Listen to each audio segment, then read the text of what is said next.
Hello, everyone, and welcome back to our series of talks for Imposter Syndrome Awareness Day.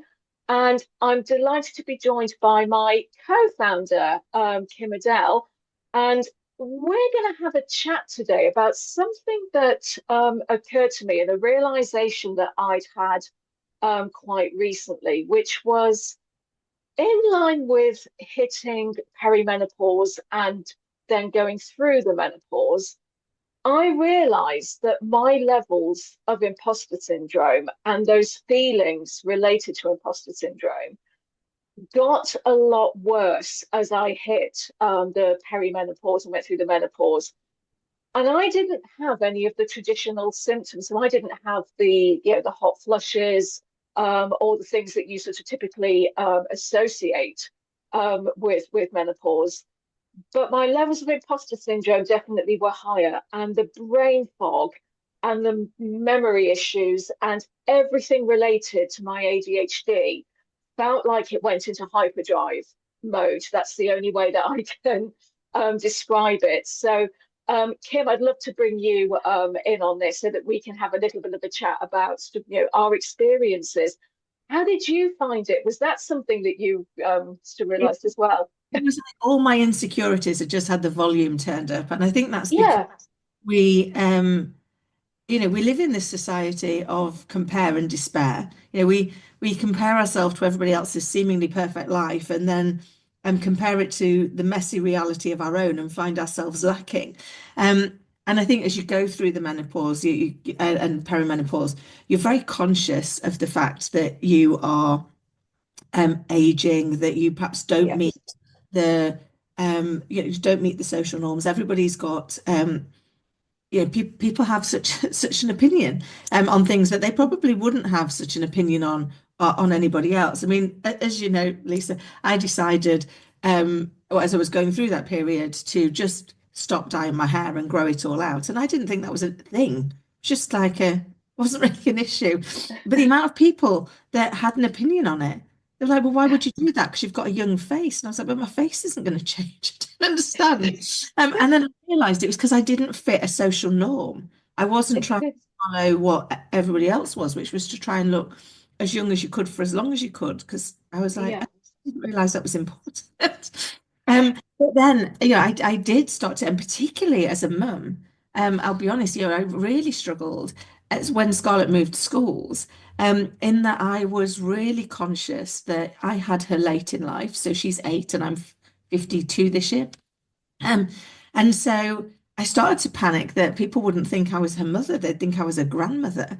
And then I even felt like an imposter as a parent. I was like, looking there. So none of the areas where I'd started to feel more comfortable and more confident in myself, all of them got tossed up in the air and juggled around again, until you could go back to those things that we've talked about, in previous years, that catching yourself in that thinking, going, okay, why am I thinking this? And kind of reframe it. Is there a different thing? Nobody's ever suggested that I'm a grandparent, so why am I so convinced that that's going to be the case? And the brain fog. Oh my goodness. yeah. I used to pride myself on the fact that I had the memory of an elephant. It used to be a standing joke in corporate life, that we'd sit in meetings and I'd go, but that wasn't the number last week. And people would like go, "Oh, we need to go and check." And they were like, you don't need to. If she says that's not what the number was last week, that is not what the number was last week, because she's got the memory of an elephant. And now it's like, oh my, if it's not written down, it doesn't get done. It's like it falls straight out of my brain. Could not agree with that more. Oh my goodness, I couldn't relate to that more. The brain fog is insane. And in fact, even now, sometimes I might be sat, for example, talking to my husband, and we'll be talking about something we've, seen on TV and I'll suddenly go, oh, what about that actor that was it? Oh, what's his face? Or something like that. And it's just, yeah, and it's that sort of level of I know the name, but it won't come out. Um, and that happens to me sort of all the time. And you do worry about yourself, and you do sort of worry about, is it the start of early dementia or something like that? All that's gone through my mind, especially seeing my beloved auntie, my dad's sister, go through dementia, it does worry me that it could potentially be the start of something like that. But absolutely, my levels of imposter syndrome, I've realised, also went through the roof in line with that, and those feelings I had of not being good enough. And I think as well they were heightened because I did have those things, all the time of, struggling for, my memory and trying to remember things and, had all that sort of brain fog. Those levels of not feeling good enough were also massively heightened in Yeah. line with that because I genuinely didn't feel good enough because of all of that going on. Yeah, oh, that so resonates. And I don't know about you, I also found, whereas before I could deal with two or three things happening at the same time, which is a good thing when you've got an 8-year old, because you've got to be concentrating on driving the car and the traffic and what's coming and whatever's going on in your brain normally, and then she'll throw left field something that she needs to tell you about, and you've got to be able to factor all of those in. And I suddenly find myself going, just give me a minute because I can't concentrate. I can't concentrate on what you're saying, plus the fact that we're in rush hour traffic, plus the fact that somebody's just cut us up. Yeah, so can you just give me 2 minutes? And I was like, I used to be fine with this. I used to be able to juggle Yeah, almost people conversations and not find that so challenging. And so I felt to your point, I felt like something was going really horribly wrong because I was like, why can you not do this now? You've done this for years. Like, one of the things that I was known for was my ability to switch between one conversation and another seamlessly, as if I'd been deeply involved in that one before. And now I'm like, can you catch me up? Where are we? Brilliant. Right. Okay. Um, now I can start to hopefully add some value to that conversation. And that was really hard. And really quite worrying because you were like, what if this is it, and I don't come out the other side and I don't regain control of some of that brain capacity and some of that ability to think for myself because then what happens? Then where do I find my place in the world and where do I find my space to add value? absolutely. And I struggled so much. Let's say my ADHD went, through the roof. I mean, it always really annoyed my husband was always saying to me, for goodness sake, Lisa, start one job before finish one job before you start another, because I was the master of starting something, then abandoning it, and then going on to something else. And I would always feel quite capable in my work life, but completely useless and an absolute mess in anything else. And it could be as innocuous as, so I've got a cup like this, for example, I've had my coffee in, and I might take it downstairs with the aim of putting it in the dishwasher. But then something else would come into my mind, and I'd simply think, "Oh, I better go off and do that." So said cup would end up on the sideboard, not make its way into the dishwasher. I'd go off and forget about it. He'd then come down and see it, be like, "Oh, it didn't make its way to the dishwasher." So it's things like that. Yeah, start one job, finish one job, and then start, another. So this is a really sort of interesting correlation that I've realized. And if anybody listening to this can resonate with those feelings of imposter syndrome, of feeling like a fraud and not being good enough, in line with going through the perimenopause and the menopause, do let us know in the comments or reach out to us today, because this is such an interesting area that I don't think, Kim, unless I'm mistaken, that's been covered anywhere, has it? No, no, and we were chatting about that before we decided to come on Mm, and talk about it, isn't it? Because I think yeah, menopause are now talking about it more. It's becoming less stigmatized, which is a great thing. yeah, So we all have to go through it. I mean, it's like there's not a choice as a woman. You don't go, actually, I'm going to opt out of that one. That's not for me. And so a bit like with imposter syndrome, the more we talk about it, the more we can understand it, and the more we can share our lived experience to hopefully help other people when they're approaching that same situation to go, oh, there's some options, there's some ways through this. But I think whenever, from my experience, and Lisa, I'd love to know your thoughts on this. mm, just when I get my imposter syndrome under control and I find a way through and I'm able to catch myself in those moments and go, okay, and I can reframe. And some of the, the great tips that have been shared by guests or that we've learned over the years. Just when I think I'm maintaining that control, if there's a life change, it's almost like that inner imposter finds that chink in the armor and goes, oh, here's a chance for me. I'm going to pop up because this is new. Um, Yeah, and therefore, I've got an opportunity to wield that sword. Um, and to kind of meander in. And I wonder if that's why perimenopause and menopause was such a big opening for it, because it was such a foray into the unknown for us. And there's so many changes going on in your body that actually yeah, not a surprise that allows there to be an opportunity for your mind to get involved. What, yeah. what Absolutely. And another thing that for me, I couldn't have any medication for menopause, so I wasn't allowed to have HRT. I also couldn't access medication that I thought might help my ADHD side of things as well. So I've had to go through the whole thing completely unmedicated and also manage my ADHD side of things also without medication.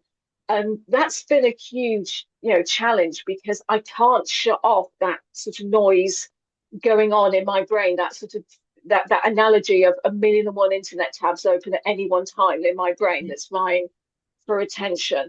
It just won't go away, and I can't have anything that will help quiet that noise in my brain at all. I mean, I can't begin to imagine what that bit's like. I, like you, was not allowed to have any medication for the menopause piece, but I don't have the ADHD piece, so I can't imagine what the combination of those must be like. Yes. I was constantly spiraling in my own little head with the spinning the hats that you try to, but I imagine that's like multiplied when you've got ADHD because you're like you say you've got a thousand tabs. I think I was managing with about 55 that I was trying to I was trying to navigate um and then you become so hard on yourself, don't you? That like Yeah. I find myself perhaps being a little bit shorter than I would normally. And then going, well, that wasn't really very kind, Kim, was it? It was really very kind. She was just asking you a question. And you were like, just not now, I'm driving a car. Or, she wants to show you a picture and she really wants to describe it to you. And I'm like, Scarl, darling, I'm driving. Driving. I can't look at your picture. It's beautiful. And I'll look at it when we get home, but I can't look at your picture. But I then berate myself on the fact that I was probably a little sharper than I should have been. Or she doesn't understand that she doesn't really understand that you can't look at the picture when you're driving. She certainly doesn't understand the reduction in patience level. So whereas normally Yeah. I'm really patient and I had a reputation at work for being the most patient person in the world because you were just so calm and so patient. And I was like, oh my God, I'm losing my identity because I don't have that patience. I found that Yeah. I was so close to being frustrated with myself mainly, but that tips out to other people, doesn't it? Yeah, absolutely. And again, I can relate to that thing of, especially with my husband. So I don't have any children, so I don't have that kind of distraction. But my husband and I both work from home. Well, we both have our separate offices and space. And sometimes before he put in a solution for this, um, if my door was open a bit or I forgot to sort of close the door or something, he'd sort of come in if I was mid-flow in something. And I'd have that thing of, oh God, he interrupted me and the flow of what I'm doing. That's when I could snap and be exactly like you said, sort of quite sort of short or anything. So ever the solutions person that he is, he's now actually put it's like a light above the door and it actually says on air. So if I've got the door closed, but that on air sign is on and that light's on, he knows, like it is now, that he's not to come in because obviously I'm doing this thing with you and I'm busy. So he can see that the light is on that says on air. He knows not to come in and disturb me at that moment. So yeah, Oh, I love that. but Lisa, I'm just thinking I'd love that. work for me because, as you know, like very, very often when we're chatting or I'm doing recordings, you'll see from that banister this little face, usually on her hands and knees, crawling. She hopes she can't be seen. Or the dog troops along as well. And then they sit, I've got a bookcase here, they sit on the other side of it waving at me, thinking they've been a Oh, little and that nobody can see them. I'm like, everybody saw you. Everybody saw you. And it's absolutely, but what I've now found is I just invite her in. I'm like, come on in then, because you clearly wanted to. So it's yeah, like, here's your choice. You either stop coming in or come all the way in. So yeah. make one of those work for you. Of course, this solution only works for us, though, if I actually remember to turn on the light for the alarm for my ADHD coming in.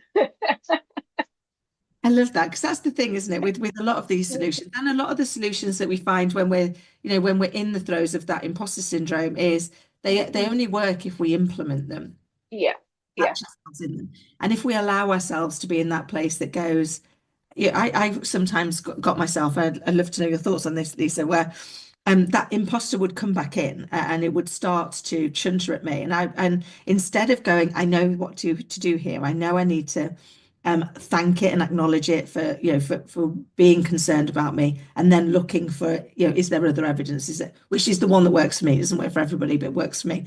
Instead, I'd start berating myself for allowing it in. Like, oh, that's yeah, really, I thought you knew more about this than that. You're supposed to know better than to allow this in. Yeah, how on earth do you think you can be co-founder of International Imposter Syndrome when you're actually having a conversation? And I was like, just tactical timeout, tactical timeout. You know this is how it works. You know that when there's a opportunity, when there's something new, when there's a chink or an opening, it is going to come back through. yeah, It's going to raise its little hand and go, hello, yeah, remember me?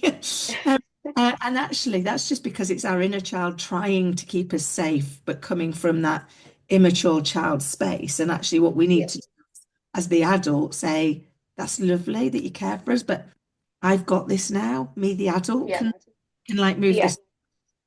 Do you find similar? I absolutely find similar. And another key area for me is as well that I absolutely, and especially recently that I've had up to doing, is the fact that I've been sort of laid up with this really nasty flu and stuff that I've had the last few weeks, and a couple of opportunities came up and presented themselves. One of which was to do some associate and guest lecturing at my local university, but because of the flu and there's one thing and another, I just wasn't able to do it. It meant standing on my feet for those few hours, something I just wasn't really able to do while I'm still in the throes of getting over this flu thing because I'm sure it hit me really badly, and I know you were quite impacted by it, massively as well. And I also had to cancel a couple of trips to London, and there was one speaking engagement I couldn't do because I literally, for anybody listening of a certain age like we are, I literally sounded like the gentleman on the Tunes advert from the 1980s when Oh, he was going, a decking card ticket to Dockingham, please, because my voice was just so impacted by it mhm. that there was no way I could stand up and do a talk in front of so many people. So my levels of imposter syndrome, of not being good enough, of being a complete fraud because I couldn't do all this Yeah. stuff, went through the roof. And there was a whole other anxiety level as well of what are the event organizers going to think? What are the people going to think that I was supposed to see at these events? We could have met in person at one of them. There was no way I could sort of travel though. I just couldn't put one foot in front of the other when it was, at its worst. So I think being kinder to myself, around that when the will was there, but my body was completely letting me down in terms of all the symptoms and how I was feeling around that awful flu that I had around for a bit. Incidentally, I had the flu, I had the COVID and flu jabs last October. Still got the flu and got it really badly. So was the jab enough for the particular strain of flu that I had, or God knows what I would have been like without the jab. So yeah, there's that way of looking at it as well. I mean, yeah, I have my jobs because I'm asthmatic, and as you know, I ended up having 3 consecutive chest infections off the back of Yeah, picking up the flu. And although I feel much better now, my voice still isn't back, and I know that it's still much deeper. And it's hilarious. I mean, I can't sing anyway, not in public. But I used to sing in the car. Now I can't because it just cuts out. And you're like, well, that's fine. I mean, it's still, yeah, I'm still getting over it, um, but it really then knocks you for six, doesn't it? Particularly if you use your voice for what you do. You know, like you, I am a coach and a speaker. So when all of a sudden the thing that you use for what you do is taken away from you, that inner imposter has got always have got a time of its life, hasn't it? To be able to come yeah, in and remind you abs- to be doing it yeah, good enough. absolutely. Um, I can't tell you what I've been through the last few weeks of feeling such an abject failure for mm, not being able to, do any of those things. Those trips that I had planned, the speaking engagement, you name it. The I really did feel like a fraud. There's no doubt about it. And it really sort of impacted me, and the anxiety then started kicking in of, what are they going to think? They're going to think I'm really unreliable, really flaky, really, somebody not to engage with, again. So, but I literally could yeah, not, help it. As I said, the mind was and the will was willing, but the body just wasn't. It just wasn't having it. And I think it was learning to be kinder to myself and sort of say to myself, look, I can't help it. This isn't something I planned for. This isn't something that I wanted. And I'm just going to have to go with it. And the recovery just takes as long as it takes. yeah. And yeah, and just look at it that way. I think we do have to be kinder to ourselves, and we have to think, if the boot were on the other foot, if we were the one organising that, would we think that about the other person? No. And I know that's not what they thought because I was at the event. um, because as you know, I got an award there. And we Yeah, were talking about the fact that, but both of us were saying how amazing you are, and it was such a shame that you hadn't made it, but we were looking forward to next time. So nobody thought any of the things you thought. But that yeah, doesn't matter. It's about what we tell ourselves, isn't it? It's about what happens yeah, in because exactly. that's it. And for me, one of my big breakthrough moments on getting out of what was going on in here, and I keep trying to cling on to that now when things through going through the menopause have clicked in, is I remember something I really admired and aspired to be like, gave me an award and kept saying I was great. And I remember it massively in the throes of it. And I was like, yeah, whatever. They've obviously got a point to make to somebody else. And, if only they knew what I knew, they'd know I'm hopeless and kind of carrying on down that route. And then it struck me. I was like, hold on for a sec, Kim. So you're saying that your opinion that you're hopeless is more valid than this person's opinion who you aspire to be like? Yeah, Really saying that your opinion is greater than theirs? Well, of course I'm not. Certainly didn't think my opinion was worth very much at all. I was worth very much at all. And this, so now I go, okay, well, I'm going to borrow their belief. And the same is yeah, true when an event gives you, puts you forward and says, will you speak at our event? And like the one you had that you couldn't do. It's like looking at it going, well, actually, they believed I could do well. So I'm going to borrow yeah, their belief that I can do well because then you do well. And then you yeah, get feedback. Um, and I'd love to know if you find the same. So I'll do that and I'll borrow the belief and I'll do the speech. And then I get the feedback and I'm like slightly blown away by it and feel a little bit like, oh, I don't deserve that yeah, feedback. Even yeah. though it's theirs to give. So what right do I have to say, well, I think you're being too kind? Absolutely. And there was one that I did go and do just as I got over the worst of all this flu stuff. So and the reason I decided to do it was it meant that I didn't have to stay overnight or have long traveling because it was actually relatively close to home. It was like half an hour on the train up to Birmingham for me from where I am. So I went and took part in a panel discussion for International Women's Day at this event in Birmingham. And you're really right about uh, they've asked me, so I'll do it, and I'll borrow that sort of belief that they've asked me to do it.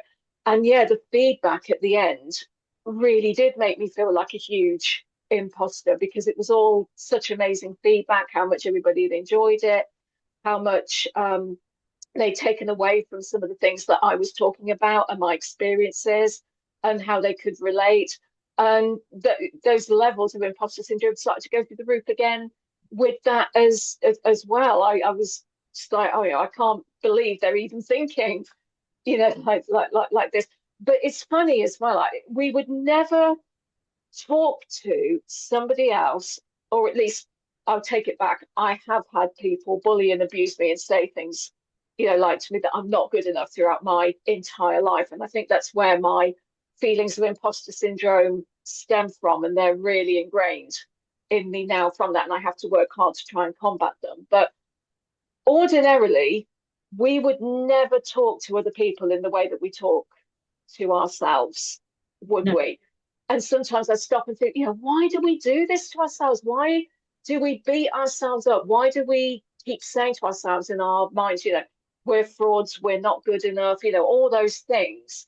And we would never say that in a million years to Uh, anyone. it's so true. And for me, one of the sad things is, the only person guaranteed to be with you on the day you're born and the day you die is you. And Yeah. you can't outrun yourself. Wherever you go, you go. So, so when you carry around this awful frenemy in Mm-hmm. your head, it's like, well, why are we doing that? Because we can't outrun them and we can't get to them. And so, and you're right, I would dream of even thinking it about another human being, let alone saying it for some of the things that I've said. And so now I catch myself, and this works for me, it may not work for anybody else. I catch myself in these moments and I go, if this were, and it might be Scarlett or it might be one of my best friends or whomever, if this were them going through this situation, what would I be saying to them? Yeah. Um, um, and I wouldn't be saying any of the mean things that I say to myself. I'd be going, like, of course you're great at this. And they wouldn't trust you in that if they didn't believe in you. And you deserve that feedback. People don't give you the feedback if they'll just say nothing. They don't have to go the extra mile. You can say to somebody, I'm fine, and they don't have to ask you any more questions because we know Yeah. that universal way of saying, don't talk to me. So instead, why don't you say to yourself the thing you'd say to the person you love most, or the person that you care about? Um, but you have to, for me, and a lot of mine, like you, is very ingrained. For me, I have to be very intentional with it. It doesn't come naturally to me. I have to Yeah. catch myself in that moment and go, "Oh, I know what's happening here. I know what's happening here." So I can now ask myself the question, if this were insert name, what would I be saying to them in the same situation? And then say, if Yeah. that's what you say to them, I pride myself on the fact I'd give what I personally believe to be the very, very, very best advice I could to the people I Yeah. love them. So if I believe that to be true, why would I not take that advice for myself? Yeah, exactly. And that's something that I used to think about as well. Um, but it also comes into a bit of a cycle of you beat yourself up for saying these things to yourself, but you do have to be really intentional about it. And affirmations work really well for me. They may not necessarily work for everybody, but I've got I'm a huge sort of fan of anything to do with spirituality and affirmations and manifestation as well. I've been looking into a lot of things around manifestation and how to use that effectively. And they're all things that work for me. They may not necessarily work for everybody. But yeah, if I could just find that thing of quieting my brain down a bit, I would. It would be brilliant. I think that's the thing, isn't it? And I mean, that's one of Yeah, the reasons why we set up International Imposter Syndrome Awareness Day 5 years yeah, ago, is the fact that actually what works for one won't work for somebody else. But if we can share more stories, if we can share more lived experience, if we can share more, this works for me, might not work for you, then people have got access to be able to try these things and go, yeah. that bit does, that bit doesn't. Well, this bit Mm, over here does, or it's yeah, made. create something else that does, because it gave my brain a prompt to go, Yeah, might be a something else. There might be a something different that we can take from that. And I think it's, for me, one of the first steps to overcoming my imposter syndrome was finally admitting to somebody and that yeah. I felt that way. And again, that's a big driver, isn't it, of today in the show and the whole event, which Hmm. is unless we start having the conversation, we can't start to address the misconception in our brains because what we're telling ourselves isn't true. It's Yeah. not what everybody else sees. I remember I've shared this before. I remember living my life thinking everybody thought I was flighty and a little bit stupid. And when I actually asked them the question, they thought I was brave and fearless. And I'm like, they're not really the same. It's the same thing. Yeah, But you absolutely. watch the same, you've watched me live my life the same way. And yet your view is brave and fearless, and my view is flighty and stupid. And I ask myself all the time, is what I'm telling myself true? And if I asked somebody else this, what would they be saying to me? And actually, the only way I'm going to know that is to ask them, is Yeah. to go, can I ask you, what are your views on kind of what I'm doing and how I'm showing up and how I'm being versus what I'm telling myself? Because that will help me get perspective. Absolutely. And I think, Kim, we're kind of coming up to time on this particular conversation. So, having now opened up the conversation about the possible link between the levels of imposter syndrome many women might be feeling being much more magnified around perimenopause and menopause, is there any final things that you want to leave anybody listening with today? Yeah, I think, if you're feeling that, firstly, know you're not alone. Because I think that's one of the things that takes a lot of our brain Yeah, space. We feel that only we are going through that, only we are being this mean to ourselves, only we are going through those. And the second thing I'd say is join the community. Like either join our community or join another community. Get yourself a Thrive Hive, some people that you know are going to support you. Because once you start talking about it, as we have, you realize actually your experiences aren't that different. They are different, they're unique to you, but they're not that different. Other people are feeling similar to you. And therefore, collectively, you can find ways to start to quieten that voice, start to think about actually how do I get back in control, and know that actually there's a way through it. There's a path to the other side. Because I think for yeah, me, it's really important that we go away knowing that there's something else we can do. absolutely. And I think we'll close off today, and I'll just put a call to arms to any women listening to this today.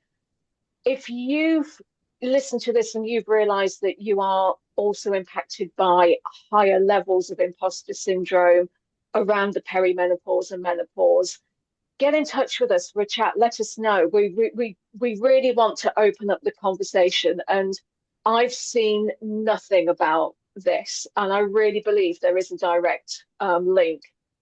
Certainly with myself, with my levels of imposter syndrome getting a lot worse in the last few years since I've gone through the menopause. So we've got a lot of other great conversations and Q&As going on today throughout the day, but do keep in touch with us. Message us on our LinkedIn page, keep in touch with us on X, Twitter, and all the other social media channels. And enjoy the rest of the events that we've got today. And let's keep opening up the conversation around these really important topics. So, Kim, thank you so much for joining me today on this. Always. Um, I, I do think we've massively opened up that conversation. I would be interested to see how many of you can relate to this that are listening. How many of you have had those heightened levels of imposter syndrome around going through the menopause? So do keep in touch, and we've got other great events and Q&As going on throughout the day. So please do keep tuning in. Thank you.